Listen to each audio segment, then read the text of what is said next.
언론과 정치인들이 나는 어차피 부자가 될 수 없어라는 이런 생각을 부추기는 것에 대한 분노를 심하게 느낍니다. 분노. Yeah. 안녕하십니까 할러님들, 강황국입니다. 파이어. 이제 더 이상은 돈 때문에 일하지 맙시다. 제가 또 신간을 하나 냈죠. 바로 이 책입니다. 제목이 파이어니까 대충 어떤 테마인지 감이 잡히실 것 같습니다. 이게 이제 5번째 책인데요. 저는 연 2권, 총 100권 정도만 내려고 합니다. 네, 이게 질도 중요하지만 양도 중요한 겁니다. 자, 첫 번째 챕터는요, 제 스토리가 나옵니다. 어떻게 제가 빵원에서 50억 이상으로 넘어갔는지 그 스토리가 자세하게 나와 있는데요. 너 혹시 사기꾼 아니냐 하시는 분들을 위해서 때마침 SBS가 오셔가지고 SBS 모닝 와이드에 제가 나오게 되거든요. 네, 그 일환에서 제 자산을 전부 다 찍어 갔습니다. 그게 지금 방송에는 어떻게 나올지 모르겠지만 제가 인증을 해드렸어요. 여기 지금 얼마 있고 여기 얼마 있고 여기 얼마 있고 해가지고 TV에서 검증이 되었습니다. 자, 일단 저 같은 경우는 입사 목표가 퇴사였습니다. 그렇죠. 그리고 처음에는 일단 제가 돈이 별로 없었기 때문에 지출을 안 해가지고 돈을 모은 다음에 그 후에 돈 되는 거는 많이 해봤습니다. 퀀트 투자는 제가 16년 전부터 하고 있고 부동산도 해봤고 경매도 해봤고 부업도 해봤고 코인도 해봤고 스타트업 투자도 해봤고 정말 별거를 다 해봤습니다. 그 다음에 또 이 책에 보면은 제가 생각하는 투자에서 가장 중요한 룰 3가지가 나와 있는데 그것이 무엇일까? 혹시 아신다고 생각하시면은 댓글로 남겨주시기 바랍니다. 네, 2번째 챕터는요. 그들은 어떻게 남들보다 빨리 경제적 자유를 이뤘을까? 제가 또 19명을 인터뷰를 해가지고 20명을 채웠죠. 파일을 이루신 분들을 20명을 그래서 채웠는데 여기서 정말 재미있고 교육적인 스토리가 굉장히 많이 나옵니다. 네, 제가 이 19명 중에서 가장 중요한 캐치프레이즈 한 개만 말씀을 드릴게요. 원 팀장, 제 친구죠. 네, 제 친구는 대기업보다 성장성 좋은 중소기업 스타트업을 찾아라 라고 했고, 그건 원 팀장만 말한 것도 아니라 다른 분들도 여러 명이 그런 말씀을 해주셨습니다. 네, 그리고 우리가 잘 아는 김동주님, 김난태님은 커리어냐 부업 아니면 커리어 또는 부업 투자냐 처음부터 빨리 네 길을 결정을 해라 라는 말씀을 해주셨고요. 네, 그리고 DP 전설적인 가치 투자자는 인생은 운입니다. 그러나 노력을 안 하면은 그 운이 안 와요 라고 말씀을 해주셨고요. 전적으로 동의합니다. 부자 언니 나나는 주재원분이신데 여자분이신데 네, 젊은 나이에 상당히 많은 재산을 축적을 하셨죠. 부동산으로. 여자는 결혼하든 안 하든 주머니에 돈이 있어야 돼요 라고 말씀을 해주셨고요. 네, 그리고 김경호님, 이분은 2000년대 초반에 벌써 파이어가 되셨습니다. 근데 그 후에 경제적 자유 후에 나는 우울해지고 매너리즘에 빠졌다라고 해가지고 이 파이어라는 게 밝은 면도 있지만 어두운 면도 있다라는 거를 좀 보여주셨습니다. 네, 그때 이제 창업을 해가지고 이제 많이 버셨죠. 임도하님은 그 젊은 여성분이신데 이분은 글로벌 스케일로 놀아라. 왜냐하면 대부분 사람들은 한국 시장에 집착을 하는데 그거보다 조금 더 넓게 보면은 훨씬 더 많은 기회가 있다. 이런 말씀을 해주셨고요. H님은 직장인이신데 부동산으로 돈을 버셨습니다. 근데 이분은 정말 3만 원 이상 지출할 때는 10번 이상 생각한다라고 말씀하셨고요. 요즘은 이거를 5만 원 이상으로 크게 잡으셨다고 합니다. 네, 알렉소, 최연소 파이어죠. 이분은 15살에 투자를 시작해가지고 23살에 벌써 10억을 벌었습니다. 지금은 조금 더 많이 커졌고요, 자산이. 네, 이분이 심지어 이 책을 100권이나 사가셨습니다. 감사합니다.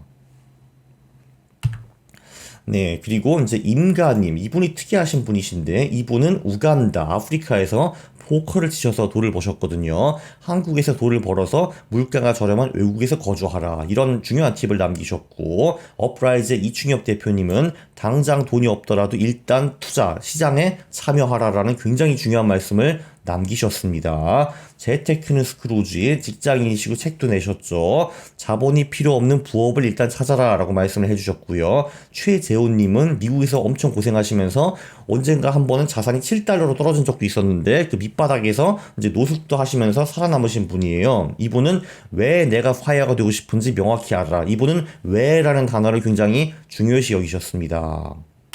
네, 정말 한 분 한 분이 위대하신 분들이고요. 치비는 커인 부자시죠. 이분은 명품은 열등감의 표현일 뿐이다라는 명언을 남기셨습니다. 네, 그리고 파이어맘님, 네, 이분도 직장 하시다가 지금은 파이어를 하셨는데 중요한 건 얼마나 버느냐가 아니라 얼마나 남느냐다라는 말씀을 남기셨고요. 김인기 코드스테이지 대표님은 버는 돈은 모두 투자 자산을 하는데 써라라고 말씀을 해주셨습니다. 그리고 상당히 여러분이 잘하는 일만 집중하고 못하는 일은 빨리 손절하라 라는 말씀을 해주셨습니다. 네, 이거 말고도 사실 명언들이 굉장히 많은데 이거를 좀 압축해 보겠습니다. 자, 그리고 세 번째 챕터에는요, 그들의 공통점은 그럼 무엇인가? 이런 게 중요한 거죠. 자, 첫 번째, 목표 설정이 중요한 겁니다. 네, 나만의 파이어 전략, 목표를 세우기, 이거를 어떻게 하는가, 구체적으로 어떻게 하는가, 낙원 기상기라는 키워드가 있죠. 네, 그걸로 어떻게 목표를 세우는가 볼 거고요. 그리고 빵원에서 1억까지, 1억에서 10억까지, 10억에서 100억까지 가는 전략은 다를 수밖에 없습니다. 그거를 어떻게 하는가, 책을 사보셔야죠.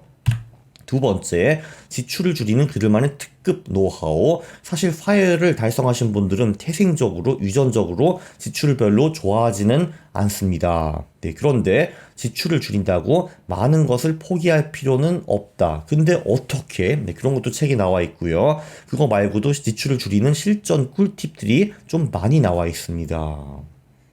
세 번째, 그들은 젊은 나이에 어떻게 많이 벌게 되었는가.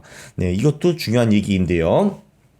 사실 이 파이어 하신 분들 중에서 억대 연봉자들이 실제로 많았습니다. 자, 이걸 딱 들으면은, 야, 루저 마인드가 있고, 위너 마인드가 있는데, 루저 마인드들은, 아, 그럼, 그렇지. 에이, 원래 연봉이 많아가지고 파이어 된 거네. 에이, 라고 생각하시는 분들이 있고, 위너 마인드, 위너의 마인드를 가지신 분들은, 그래? 그럼 그들은 어떻게 고액 연봉자가 되었나라고 질문을 하시게 돼 있죠. 바로 이 어떻게라는 이 질문이 루저와 윈너를 나누는 바로 그 키 질문입니다. 네, 이분들은 어떻게 많이 벌게 되었나? 네, 일단 연봉을 높이거나 이직을 하거나 부업을 하거나 창업을 하거나 이런 방법이 있을 텐데요. 네, 이 노하우도 상세하게 알려드립니다. 마지막으로 부자는 투자로 완성되는 것이죠. 이 19명, 아니 20명이지. 20명은 다 가지각색의 방법으로 부자가 되었는데 투자를 그 중에서 안 하는 사람은 빵명 아무도 없었습니다. 네, 그리고 그들의 자산 배분을 좀 살펴보니까 부동산, 주식, 암호화폐 이런 식으로 가지고 계시더라고요. 그래서 특히 그들이 부동산, 주식, 코인을 어떻게 해가지고 성공하고 돈을 많이 벌었는지 그 철학, 노하우를 심도 있게 분석을 좀 했습니다. 네, 요약을 해보니까, 이게 지금 내가 쓴 책이긴 하지만, 네, 엄청 좋더라고요. 제가 요약을 하면서 다시 이 책을 좀 훑어봤는데, 이거 뭐야? 진짜 주옥 같은 내용이, 너무나도 많네? 라고 생각을 하게 되었습니다. 네, 겸손은 제 미덕은 아닙니다. 사실 이 책이 나온 대로 하면은 경제적 자유를 달성 못하는 게 더 힘들 거라고 저는 생각을 하고요. 물론 가장 중요한 거는, 여기 이 사람들은 실천을 했고, 네, 이거를 이루지 못하신 분들은 대부분 실천을 안 하고 생각만 했다. 그게 가장 큰 차이인 것 같기는 합니다. 그리고 제가 마지막으로 꼭 강조하는 거는, 네, 제발, 처음부터 나는 부자가 될 수 없다고 포기하는 것, 그것만 절대 하지 않으면 좋을 것 같습니다. 저는 사실 언론과 정치인들이 바로 이런 루저 마인드, 아, 나는 어차피 부자가 될 수 없어 라는 이런 생각을 부추기는 것에 대한 분노를 심하게 느낍니다. 분노. 예, 제 생각에는요, 이 책은 MZ세대는 무조건 읽어봐야 될 필독서라고 생각을 하고요. 그렇다고 해서 40대, 50대는 읽으면 안 되는 것인가? 그건 아니죠. 사실 뭐 파이어가 40세 미만이라고는 하지만 사실 뭐 45세, 50세에도 은퇴를 할 수 있는 거잖아요. 그때까지 경제적 자유에 어떻게 도달하는가? 그런 내용이 여기에 아주 상세하게 나와 있기 때문에 꼭 한번 읽어보시기 바랍니다. 여러분의 마인드가 완전히 바뀔 겁니다. 그리고 마지막으로 가장 위대하신 분들, 오시정 대리님, 네, 페이지 2 위대한 출판사에 계신 위대한 오시정 대리님, 거의 책을 새로 쓰셨다고 봐도 과언이 아닙니다. 네, 거인의 포트폴리오도 이분이 편집을 해주셨는데, 네, 그때는 아무래도 전문적인 내용이 많기 때문에 엄청 많이 수정을 안 하셨는데, 이 책은요, 거의 새로 써주셨습니다. 감사합니다. 그 책에 보면은 남다른 선생님이라는 분이 나오시는데 이분이 의사신데 네, 제 조수를 지원을 하셨습니다. 이 프로젝트에 꼭 참여하고 싶다고 하셔가지고요. 그래서 엄청나게 많은 도움을 주셨고요. 근데 이분이 근데 이름을 밝히고 싶지 않다고 하셔가지고 이제 요 이름으로 네, 나가게 되는 거고요. 네, 이분의 스토리도 책에 잠깐 나오는데 이분이 파이어를 연구하기 전에 그 편견 그리고 나중에 부자들을 다 보고 나고서 이런 사람들이 부자가 되는구나. 그분이 이제 바뀌어온 모습 이런 것도 좀 볼 수가 있고요. 네, 그리고 특히 박지우 차장님, 이해나 과장님, 이지민 원장님, 김정환 형님, 네, 이분들이 또 이 책을 아주 상세하게 네, 검수를 해주셨어요. 그래서 이제 그분들의 마인드를 전달해 주셨죠. 이런 거는 좀 미흡하고 이걸 좀 더 추가를 해라 뭐 이런 식으로요. 그분들이 정말 상세하게 감수를 해주셨기 때문에 이 책 내용이 훨씬 더 풍성하게 변한 것 같습니다. 감사합니다. 네, 이 내용 제가 보기에는 상당히 유익했는데 네, 동일하시면은 구독을 눌러주시고 좋아요 부탁드리겠습니다. 싫어요를 누르시면 제가 매우 싫어합니다. 감사합니다.